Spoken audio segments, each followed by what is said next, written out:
Hi everyone, let's get ready for another pronunciation practice, this time on a funny sound, ö. Ö. It's a long vowel sound and a very common sound in English. It can be spelled with IR, UR, ER, OR, or EAR. I know, welcome to English. Let's start. ER first. Her, person, verb. IR, first, shirt, bird.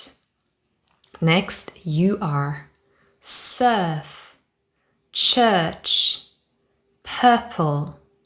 Then OR, work, world, word.